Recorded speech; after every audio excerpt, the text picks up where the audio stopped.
So kuna hii story ambayo inaendelea kutembea kwenye mitandao ya kijamii kumuhusu Shilole ambaye amepata ajali wakati akitoka Kigoma.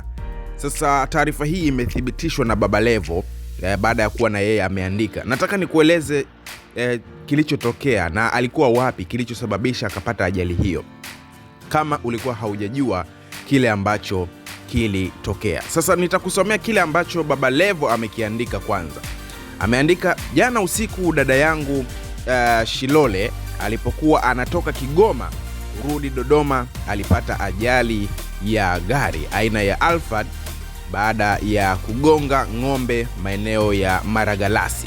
Tunafuatilia afya yake kwa ukaribu. Kwa sasa anaendelea kupata matibabu Tabora. Sasa watu wanajiuliza kwamba kwani huko Kigoma Kigoma alikuwa ameenda kufanya nini Shilole? Hili ni jambo ambalo wengi wanatamani sana kufahamu na kulijua. Nitakueleza kwa kifupi tu kile ambacho kilikuwa kimempeleka Kigoma Shilole.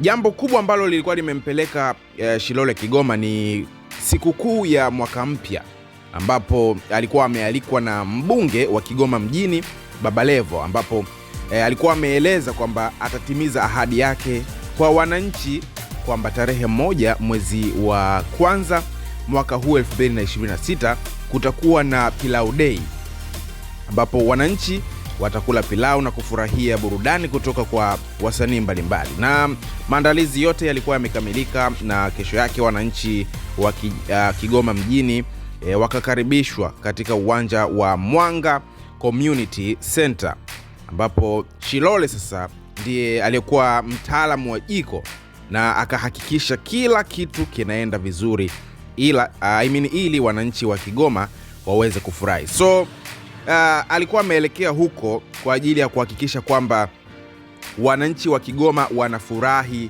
kwa namna yoyote ile, kwa sababu yeye ndo alikuwa mpishi wa hilo pilau katika Pilau Day ambayo ilifanyika Kigoma, na kiukweli watu wengi walionekana kufurahi sana kile ambacho Shilole alikifanya. Ukipita kwenye mitandao ya kijamii utaona namna ambavyo Shilole alikuwa anapika, tena alikuwa akionyesha mambo yakiendelea hatua kwa hatua kupitia mitandao ya kijamii.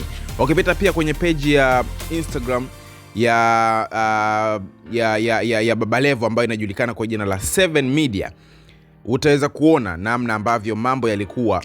Baba Levo mwenyewe alihusika kuwepo hapo Kigoma, lakini uzuri ni kwamba yalikuwa mapishi hayo yalikuwa yamesimamiwa na Shilole. Na kitu ambacho pia kingine nitakukumbusha ni kwamba alikuwa akifanya uzinduzi wa Community Day. So hapa pia Shilole alionekana akiwa yupo katika masuala mazima ya mapishi usiku, akisubiri watu waweze kuweza kula usiku huo, ambapo pia alionekana kumpigia mwanaume wake simu na akamwandikia ujumbe kwamba bali na uwepo wake mume wake, ila wanasherehekea kwa pamoja mwaka mpya, New Year.